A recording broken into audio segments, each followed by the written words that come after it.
사도행전 18장 12절에서 22절을 중심으로 겸손히 동행하자 하는 말씀입니다. 신앙생활 하다 보면 개인적으로도 영향을 받고 본인의 성격이나 습관, 환경 이런 거겠죠. 또 사회적으로도 영향을 받습니다. 그래서 본의 아니게 실수할 수도 있고 잘못할 때도 있는데 오늘 여기도 보니까 성경은 그런 얘기를 하고 있어요. 사도 바울 일행들도 신앙생활하는 것 혹은 전도생활을 하면서 이 개인적인 영향력과 사회적인 영향력이 계속 이들을 공격하고 있습니다. 근데 이때 중요한 건 뭐냐면은 내가 어떤 사람이 되느냐가 중요하겠죠. 개인적으로 얘기 좀 먼저 말씀드리면 이런 겁니다. 개인적으로는 사람들이 신앙생활 하다 보면 개인의 경험과 지식이 쌓이잖아요. 안만 해도. 그러다가 보면은 두 가지 중에 한 가지로 이제 변하게 되겠죠.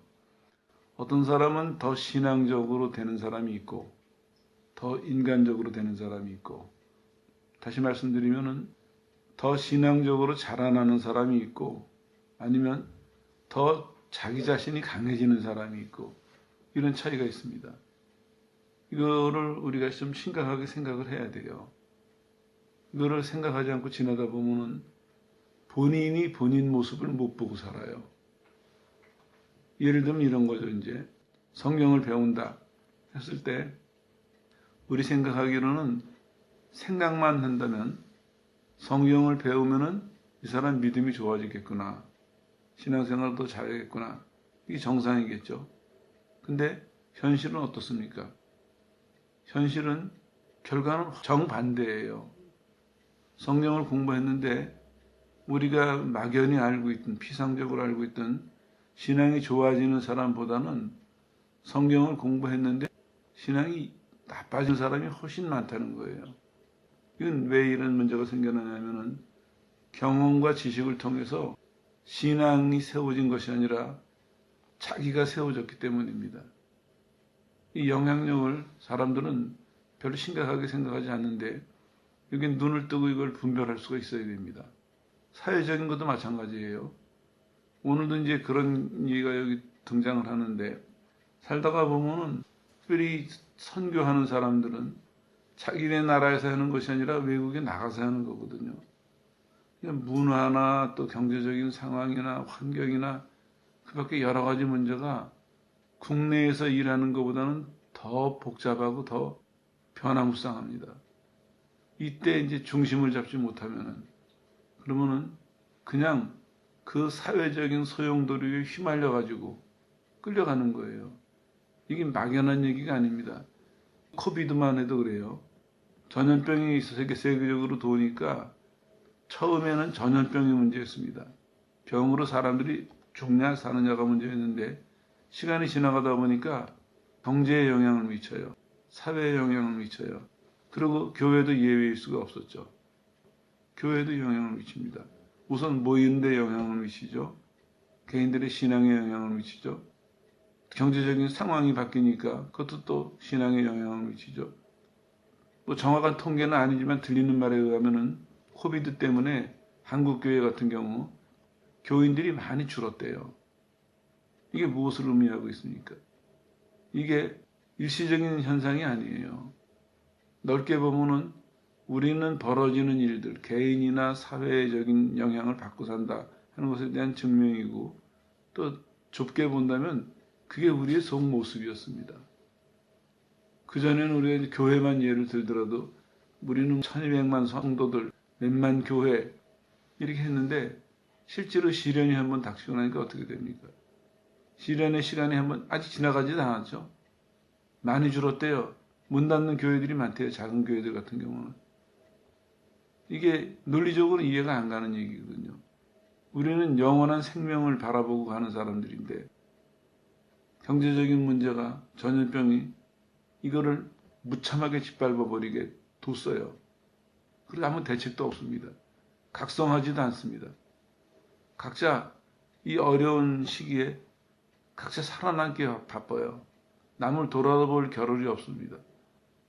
시골 교회 목사님이 굶든지 먹든지 돌아갈 겨를이 없어요. 이 큰 교회를 유지하기 위해서는 속된 말로 운영비가 얼마 들어가는데 유지비가 얼마 들어가는데 각자가 정신이 없어요. 이건 성경의 모습이 아니거든요.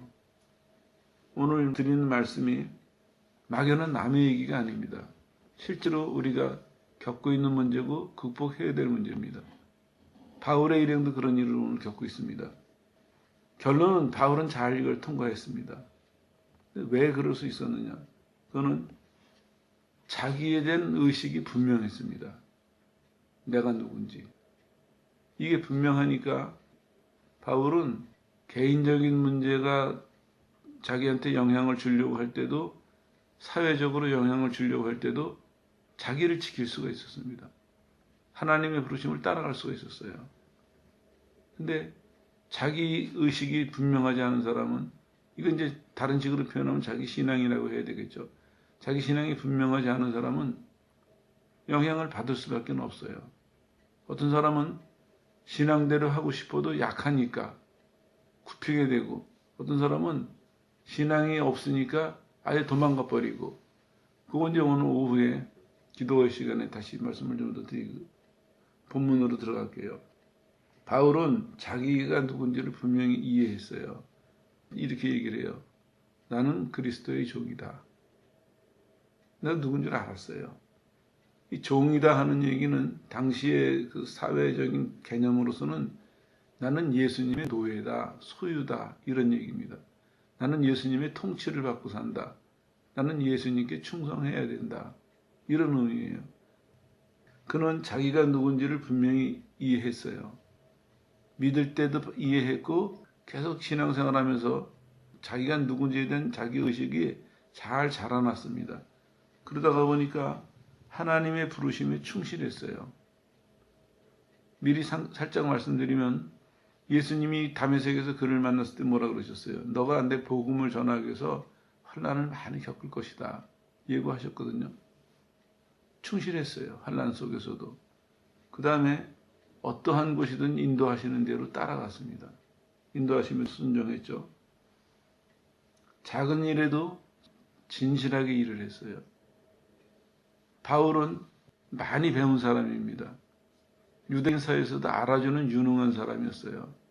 그런 사람이 예루살렘에서 얼마든지 교회의 지도급 인사로서 활동할 수 있었는데도 그 길을 가지 않고 안 믿는 사람들을 찾아서 그 사람들이 돌로 때리면 맞고 또 피하고 또 딴 데 가고 또 딴 데 가고 이러면서 몇 사람을 위해서 몇 집을 위해서 그러고 다녔어요.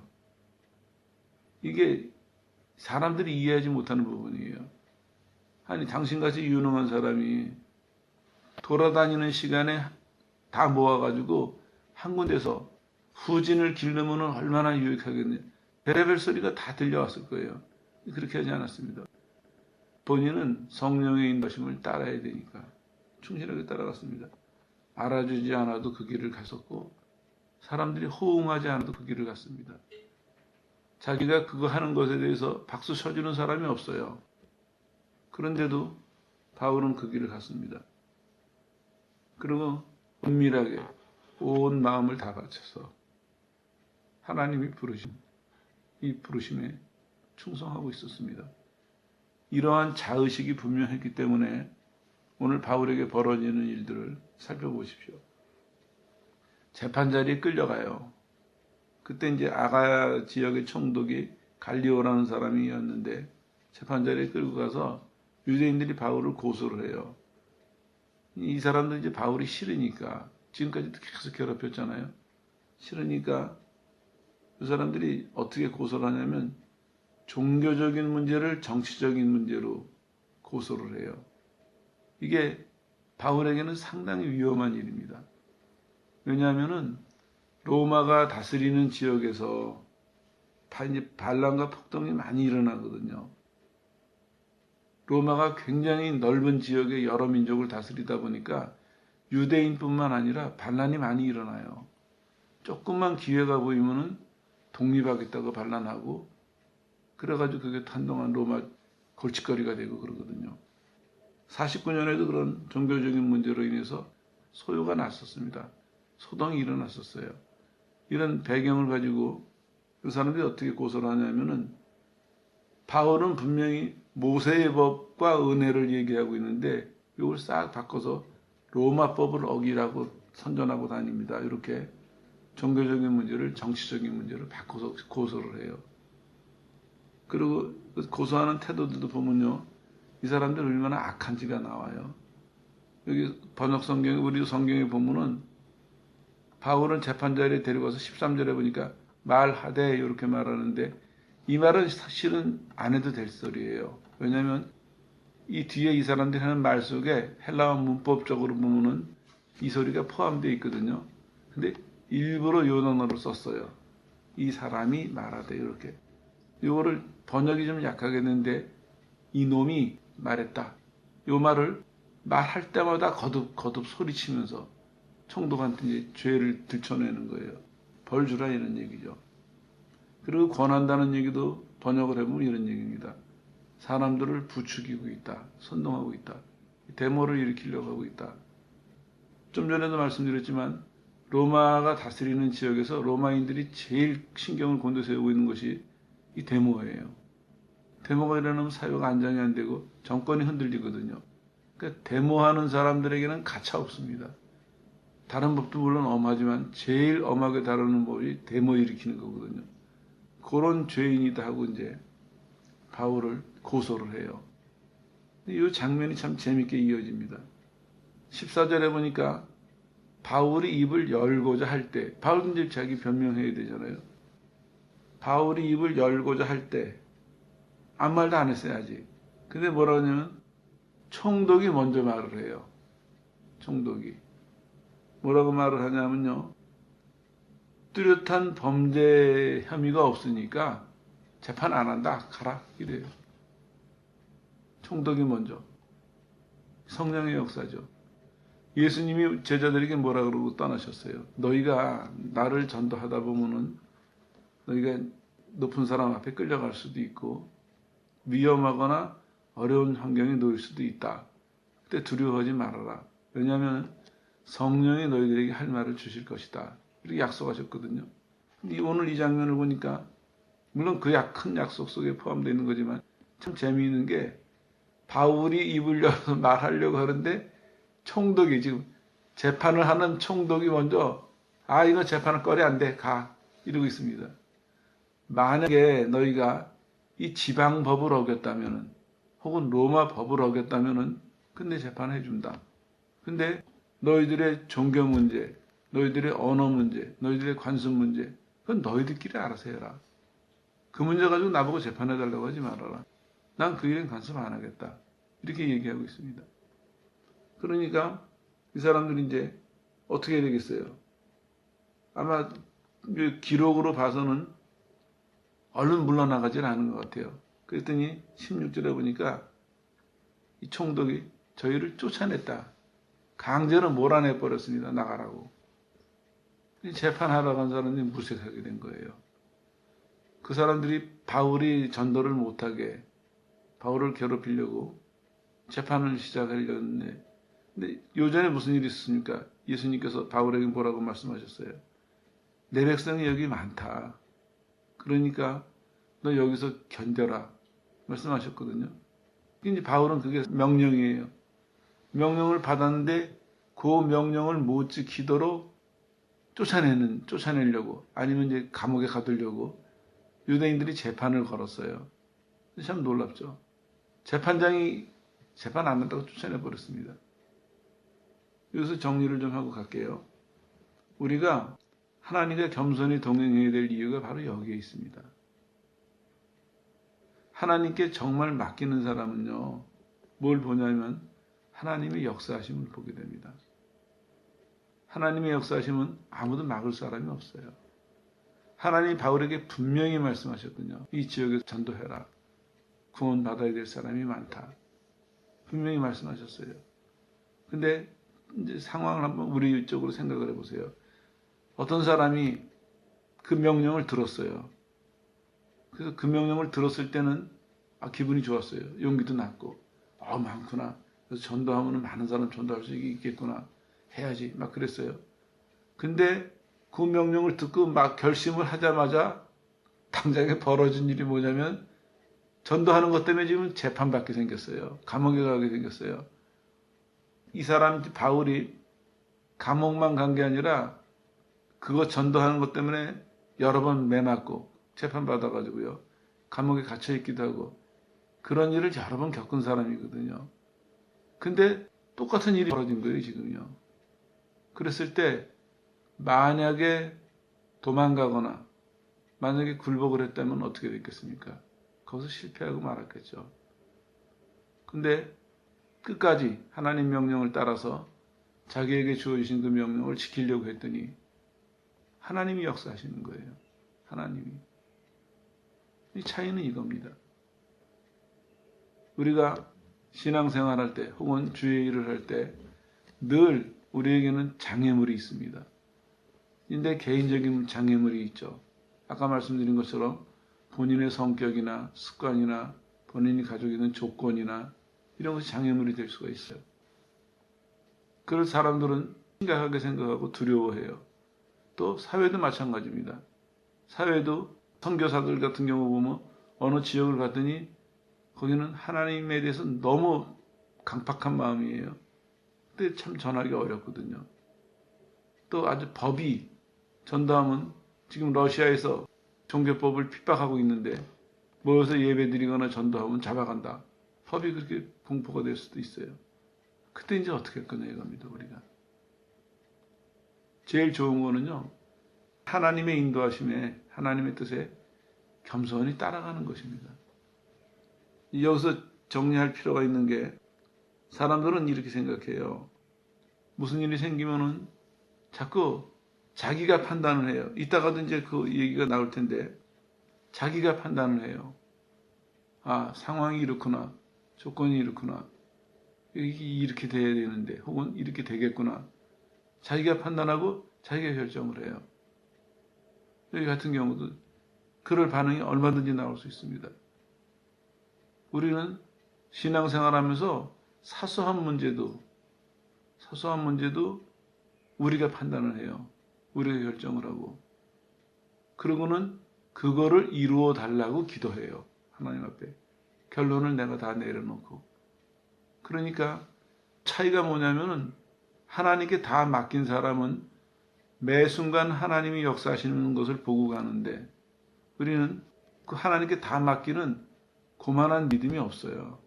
그 생각을 안 하거나 못해요. 그러니까 매 순간 보는 것이 아니라 우리가 결론을 내려놓고 그거를 이루어 달라고 씨름해요. 되면은 좋아하고 안 되면 실망하고. 이게 심각하게 들으셔야 돼요. 오전에 이게 준비가 돼야 오후 얘기를 들으실 수가 있습니다. 조금 더 거슬러 가볼까요? 사도 바울이 자기의식이 있었다 그랬죠. 그 사람이 자기의식이 어디서 생겨났습니까? 예수님이 주신 거예요. 예수님이 내가 너를 그릇으로 택했다 하셨을 때 나는 이제 예수님의 종이구나. 예수님 사이에서 생겨난 거예요. 사도 바울은 그게 자기의 졸업장이고 임명장이고 그게 자기의 이력서예요. 다른 건 없었습니다. 왜 이 말씀을 드리냐면 오늘날 많은 사람들이 개인의 신앙생활도 그렇고 주의 일을 한다고 하면서 제일 먼저 생각하는 것이 뭐냐면 졸업장, 임명장, 추천서, 화려한 이력서, 경력 이런 거에 관심이 가요. 그리고 주의 일을 한다고 발을 디뎌놓고는 그런 것을 위해서 시간을 보내요. 그런 방면을 쌓아가고 있고 그런 방면을 즐겨요. 그런 게 좀 쌓이면은 만족을 하게 되고 그런 게 없으면 불안해하고 하나님의 부르심을 받았는데 그 부르심을 따라가려고 준비하는 그 기간이 하나님을 위한 준비가 아니라 자기를 위한 준비를 해요. 그러면서도 어떻게 생각하냐면 내가 하나님의 일을 하기 위해서 이걸 한다 생각을 해요. 이게 잘못된 생각이에요. 이거 잘 구분하셔야 돼요. 정말 하나님의 부르심을 따라가는 사람은요, 그게 없어야 됩니다. 부르신 분이 나를 쓰실 거예요. 그러면 부르신 하나님께 나를 맡겨야 돼요. 근데 우리는 그건 안 맡겨요. 왜냐하면은 실제로 우리 현실에서는요, 선교사들도 그래요. 그런 얘기 많이 들어봤는데, 선교지에 가가지고 박사학위가 있는 사람하고 없는 사람하고 대우가 다르대요. 이게 현실이다 보니까, 근데 신앙은 안 그런데, 현실이 그래서 나도 간판을 하나 따야 되겠습니다. 이렇게 변명을 해요, 사람들이. 그래서 다 그런 인간적인 이유로 인해 가지고 다 뿔뿔이 자기 길을 가고 있어요. 이게 이제 선교사들 일뿐만이 아닙니다. 개인의 신앙도 마찬가지입니다. 예수를 믿는 순간 우리는 분명히 소속이 바뀌어요. 하늘나라 백성이거든요. 하늘나라 백성이면은 하늘나라의 법을 따라야 되는 책임도 있고 하늘나라의 복을 받아야 되는 또 우리에게 특권도 있습니다. 근데 이 부분을 알려고 하질 않아요. 이 부분은 생소하고 어려워 보여요. 그러니까 하늘나라 백성인데 쉬운 방법으로 하나님 그저 직장 잘 다니게 해주시고 건강하게 해주시고 하나님 그냥 그럭저럭 잘 되게 해주시고 그럼 내가 그렇게 살지요. 하나님의 백성이지만 땅의 법칙대로 그냥 살게요. 그러다 나중에 천국 문 앞에서 만나 뵙죠. 아니에요. 하나님의 백성이 되는 순간서부터 천국 문까지 같이 가야 돼요. 그 삶을 통해서 하나님의 뜻이 이루어지잖아요. 아브라함도 어떻게 됐습니까? 하나님이 아브라함을 부르시는 순간서부터 하늘나라 가는 그 시간까지 그 삶을 쓰신 거예요. 아브라함은 따라 순종했고 하나님 그 삶을 쓰셨고 똑같아요, 우리도요. 근데 왜 현대에서는 그게 안 되죠? 현대인들은 그 옛날에 아브라함은 학벌이 없어서 그랬나요? 아니에요. 이거 깊이 생각하시고 오늘 이 시간을 통해서 눈 뜨셔야 돼요. 나는 뭘 쌓고 있나? 내 속에 무엇이 쌓여져 가고 있나? 심각한 문제입니다. 이게 비슷하기 때문에 사람들이 분간을 안 하려고 하고 특별히 내가 못 놓는 혹은 내가 안 놓는 것이 너무나 익숙하기 때문에 이게 좋고 친한 건 줄 알아요. 그걸 놔야 됩니다. 그거를. 이게 너무나 친근한 거니까 너무나 익숙한 거니까 이건 내 편인 줄 알아요. 그게 불행하게도 하나님께로 온 것이 아닙니다. 하나님은 새 걸 주세요. 예수 믿는 순간 새 사람을 만드셨어요. 새 사람에게 새 목표를 주시죠. 새 목표를 이룰 수 있는 새로운 축복을 주시죠. 너무나 쉬운 얘기 아니에요? 세상을 만들어 놓으실 때 하나님이 어떻게 하셨어요? 다 만들어 놓으시고 아담을 만드셨어요. 아담이 사는데 전혀 불편함 없이. 얼마나 놀랍냐면요. 하나님이 각종의 것을 다 만드셨어요. 그리고 창세기를 꼼꼼히 읽다가 보면요. 아직 사람이 농사 짓지 않았어요. 땅이 그냥 있어요. 근데 농사 짓는 사람 알겠지만 그 땅을 그냥 두면은 나중에 땅이 황폐해져 가지고 농사 질 때 힘들어요. 그러니까 아담은 아직 농사 시작 안 했는데 하나님은 어떻게 하셨냐면 안개가 올라와서 그 땅을 적시게 하셨어요. 그 땅을 돌보고 계셨어요. 사람이 농사 지을 때까지 땅이 황폐하지 말라고. 이게 하나님의 세상이에요. 이스라엘이 가나안을 쳐들어갈 때 주신다 그러셨어요. 근데 왜 시간을 걸려서 주셨어요? 순전히 이스라엘 때문이에요. 하나님이 한꺼번에 싹 쓸어내시고 그게 빈 땅이 되면은 잡초가 우거지고 들짐승들이 늘어나고 이스라엘이 들어가서 살 때 불편할까 봐. 이스라엘이 그런 불편을 겪지 말라고 점차적으로 편안하게 점령해서 편안하게 정착하도록. 이게 하나님의 법이고 하나님의 질서예요. 그 하나님이 우리를 예수님 안에서 새 창조하셨다고 하셨어요. 새 창조. 그러면 첫 번째 창조가 그만큼 완벽했는데 예수님 안에서 새롭게 창조된 건 어떻습니까? 이 말의 모순이 우리가 표현을 이렇게밖에 할 수 없는 말의 한계지만 새 창조는 완벽하다는 의미가 있어요. 완벽하다. 물론 하나님이 첫 번째 창조가 부족했던 것은 아니에요. 그러나 인간의 타락으로 문제가 생기니까 하나님이 그리스도 안에서 새롭게 창조하시면서 다시는 무너지지 않는, 다시는 흔들림 없는 완벽한 창조를 해놓으신 거거든요. 그것이 우리의 영혼 문제만이 아니에요. 그 구원받은 사람들이 세상을 살아가는 동안에 관계되는 우리 육신에 관한 모든 일도 그 속에 포함되어 있어요. 실제로 사람들이 잘해서 이거 먹고 사나요? 세계 식량 기구가 잘해서 굶는 사람이 없나요? 아니에요. 하나님이 먹이시기 때문에 먹는 거예요. 당장에 지금 드러나잖아요. 하나님이 돌보시지 않으면 우리는 아무리 많은 자원과 아무리 많은 기술과 인원이 있다 할지라도 지금 보세요. 하나님이 손 보시지 않으면 우리는 당장에 굶어 죽는 형태가 될 수밖에 없습니다. 그래서 사람 능력이 아니 달나라 간다고요. 우리는 매번 큰 소리 치는데 그거 하나 가지고 이 세상을 운영할 수 있나요? 아니에요. 이 많은 것들이 한번 상상을 해보세요. 하루에 이 세상에 72억의 인구가 산다면 그 사람들이 먹는 양이 얼마나 되겠습니까? 짐승들이 먹는 양이 얼마나 되겠습니까? 그걸 계산할 사람도 없겠지만 그걸 누가 주세요? 그 하나님이 공급하고 계시거든요. 1년 4철 끊임없이 계절이 바뀌면서 시간이 밤낮으로 바뀌면서 끊임없이 먹고 살고도록 이게 하나님의 세계 속에서 사는 거예요. 그 하나님을 믿는다고 하면서 우리는 이제 뭘 쌓고 있습니까? 뭘? 그 하나님 나라를 허락받았고 그 나라에 갈 준비를 하면서 우리는 뭘 쌓고 있습니까? 하나님 잔치에 초대는 받았는데 너무나 감사합니다. 너무나 감사한데 제가 지금 바빠가지고 그 사람들하고 다를 바가 뭐가 있습니까? 하나님 그 영광스러운 자리에 하나님 자녀로서 자격을 주셨는데 정말 감사한데요. 그래도 세상에 살면서 굶을 수가 없으니까 세상에 사는 동안은 세상식으로 좀 하고요. 이러고 있다고요, 우리는요. 성경은 오늘 증명하고 있습니다. 하나님을 믿고 겸손히 따르는 자는 하나님의 역사를 본다. 이 단어가 너무 재밌었어요. 그래서 자꾸 반복해서 말씀드리는 거예요. 바울이 입을 열기 전에.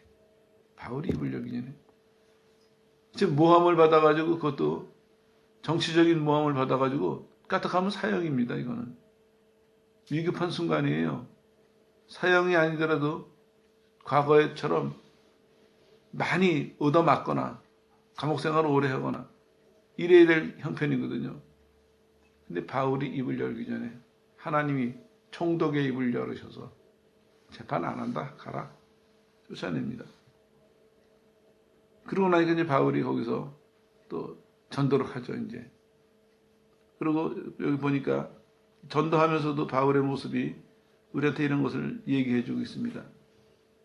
겸손히 동행하는 것은 어떤 것인가? 이런 걸 보여주고 있어요. 풀려나자마자 에베소 회당에 들어가서 유대인들과 또 변론을 해요. 예수께서 하나님이신 것을, 예수께서 구주이신 것을 또 변론을 해요. 이 왜 미움을 갖고 있습니까? 지금 바울이.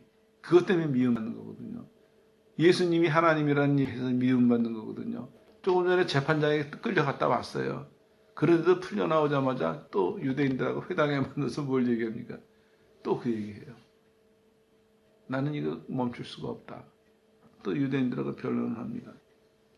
그리고 이제 또 한편으로 보면은 믿는 사람들, 복음을 받아들인 사람들이 바울에게 권해요. 사도 바울 가지 말고 우리를 더 가르쳐주고 우리 더 훈련시켜다오 청해요. 그런데 뭐라고 얘기합니까? 아니 나 가야 된다. 이유가 뭐예요? 하나님의 뜻 하나. 그거 하나 보고 자기가 회당에 가가지고 논쟁을 하면은 또 불리할 수도 있는 상황인데도 해야 될 일이기 때문에 했어요. 그리고 또 반대로 믿는 사람들 모임에 가서는 필요하다가 막 붙드는데도 또 떠나요. 이것도 좀 설명이 필요하겠네요. 바울의 삶이 참 바쁘고 고달팠을 거예요. 계속 움직여야 되니까.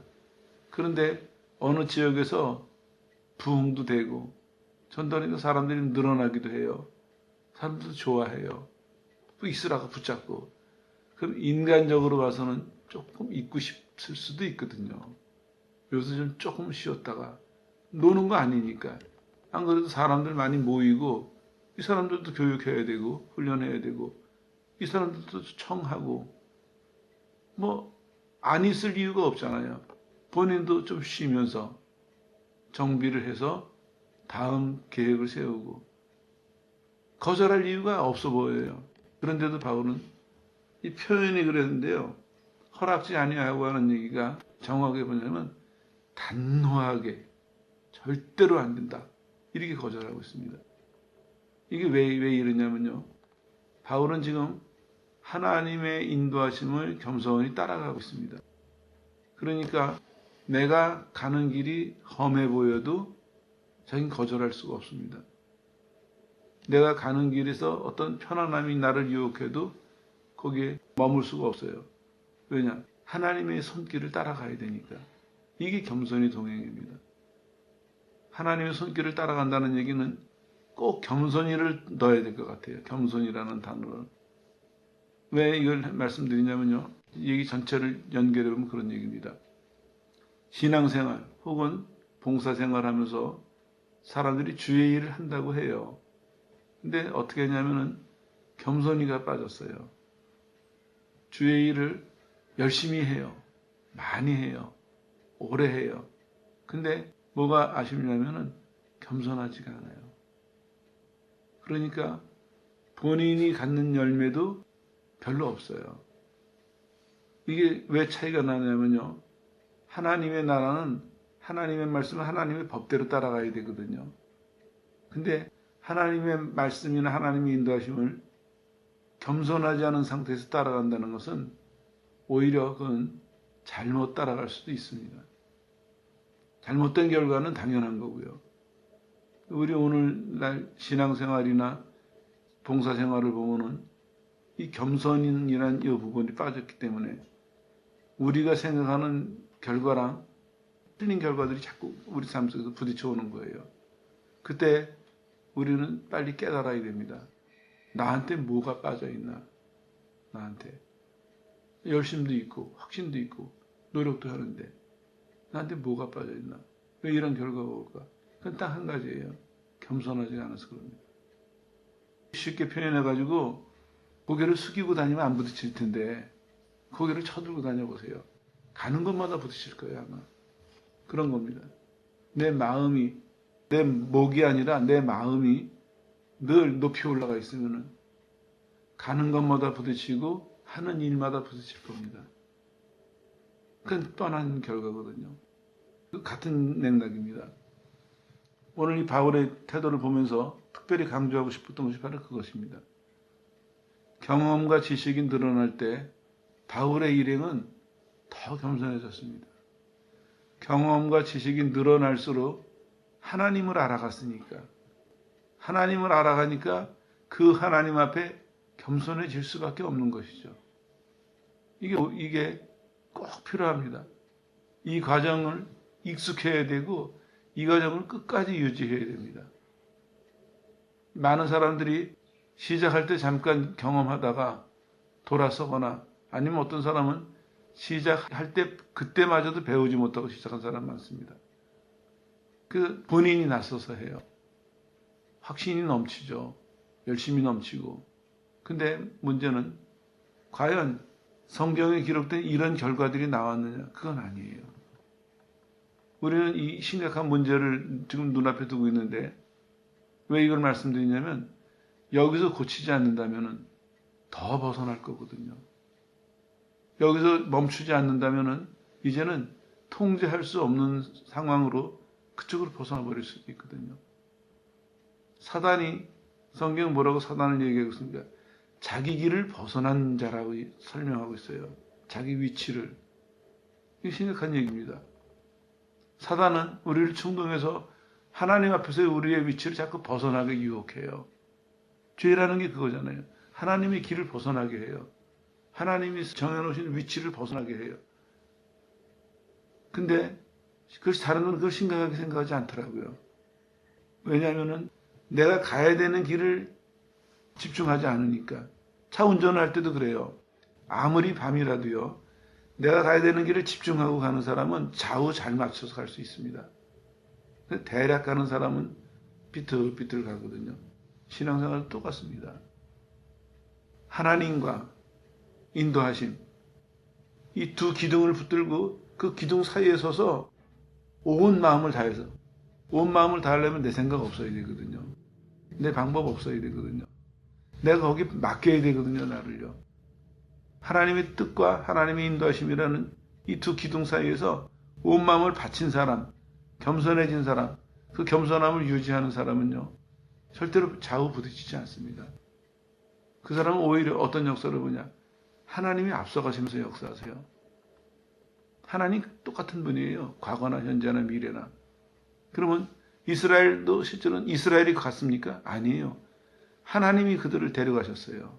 구름 기둥과 불 기둥으로 인도하셨고, 오죽했으면 이렇게 말씀하세요. 내가 너희를 업어서 광야를 지나지 않았느냐. 이렇게 표현하세요. 우리는 지금 다 그 인도하심을 따르고 있습니다. 사람들은 아쉬워서 이렇게 얘기를 해요. 모세 같은 지도자 하나 주시면 성령이 와서 계세요. 성령이. 모세 정도가 아니라 이제는 성령이 우리 속에서, 성령이 우리 앞에서 우리를 가르치시고 인도하시거든요. 이 확실한 인도하심이 있음에도 불구하고 사람들은 딴 데 기웃거려요. 어디 뭐 좋은 방법 없나? 좋은 해답이 없나? 딴 데 기웃거리거나 아니면 그 인도하심을 거부하고 자기 길을 가요. 자기 방식으로 가요. 진도가 나가다가 지금 멈춘 것이 실은 멈춘 것은 아닙니다. 여기서 재정비해야 됩니다. 그래야 이 나머지 과정을 우리가 이해할 수가 있습니다. 사도행전이 가면 갈수록 점점 어떻게 얘기가 되고 있습니까? 처음에도 성령에 대한 얘기가 나와요. 근데 사람들이 잘 몰라요. 성경은 똑같은데 사람들이 이해가 부족한 거죠. 이 얘기가 성령으로 해서 맨 마지막에 어떻게 되냐면요. 아무도 막을 사람이 없다. 이루고 끝난 얘기예요. 아무도 막을 사람이 없다. 왜? 성령의 역사이기 때문에. 그리고 우리를 초대하고 있습니다. 아무도 막을 사람은 이거 봤지? 너희도 다 이 성령의 인도하심을 따라라. 이 성령을 의지하고 하나님을 섬겨라. 이렇게 초청하고 있습니다. 사도들의 설교도 보면 한 절 분석을 해드릴 시간이 있을 텐데요. 이 사람들도 초기랑 점점 얘기가 깊어져 가요. 그게 뭐냐면은 시간이 갈수록 점점 예수님 십자가만 다 이렇게 드러나요. 그리고 자기는 안 보여요. 자기들은 없어요. 말하는 사람도 없어요. 안 보여요. 소리만 들려요. 이게 정상이거든요. 우리도 신앙생활하면서 주님을 섬기면서 살펴봐야 될 것이 내가 겸손히 동행한다면은 시간이 갈수록 내가 안 보여야 돼요. 사람들이 나를 못 봐야 돼요. 예수님만 봐야 돼요. 나를 통해서 예수님을 보여주려고 하지 마세요. 이건 유혹입니다. 하나님의 모든 사람들이 어떻게 했습니까? 나를 예수님 뒤에 숨겼어요, 다. 예수님 보게 했습니다. 근데 오늘날 교인들은 어떻습니까? 전 배웠다고? 전 경험이 있다고? 여러분, 나를 통해서 예수님을 보십시오. 내가 예수님을 여러분에게 보여드릴게요. 내가 잘 말하는 지식을 가지고 예수님을 보여드릴게요. 내가 능력을 행하면서 예수님을 보여드릴게요. 얼마나 다른 모습입니까? 그건 성경이 아닙니다. 분명히 성경은 한 가지를 얘기하고 있거든요. 여기서 보니까 바울이 어떤 순간에서도 위기의 순간이 왔을 때도 하나님이 역사하세요. 이유는 한 가지예요. 겸손히 하나님을 따라가니까. 그 위험한 순간에 자기가 자기 변화하려고 하지 않았어요. 자기가 자기 살 길 찾지 않았습니다. 그 다음에 풀려나자마자 또 가서 논쟁하는 거 두려워하지 않았습니다. 그리고 사람들이 있으라고 붙잡는데도 편안한 주저앉지 않았습니다. 그리고 이렇게 얘기합니다. 하나님의 뜻이면 돌아올게요. 하나님의 뜻이면. 그는 머리, 마음, 삶 전체가 하나님의 뜻에 사로잡혔습니다. 그리고 하는 가지, 그를 인도하시는 하나님의 뜻에 겸손히 따라갔습니다. 그리고 결과는 이렇게 됐습니다. 다시 돌아와요. 에베소로 다시 돌아와서 거기서 3년간 머물면서 가르치죠, 사람들을. 근데 차이는 뭐냐면은 하나님의 뜻을 따라서 갔다가 온다는 것입니다. 예전에 어려운 시절에 사람들이 이런 말을 했어요. 청교도 많은 그 신앙인들이 국가적으로 핍박을 받았을 때도 그 사람들이 이렇게 얘기했습니다. 야외에서 설교하면 잡아갔어요. 당장 감옥행입니다. 이 사람은 교회에서 쫓겨나서 설교할 데가 없어요. 그런데도 들판에서 설교하고 맨 끝에 이 말을 했대요. 하나님이 허락하시면 다음 주에도 여기서 설교할 겁니다. 그렇게 한대요. 그러면 듣는 사람들도 그렇게 알아듣고 말하는 사람들도 그렇게 알아듣고 이렇게 살아가는 사람들이 돼야 됩니다.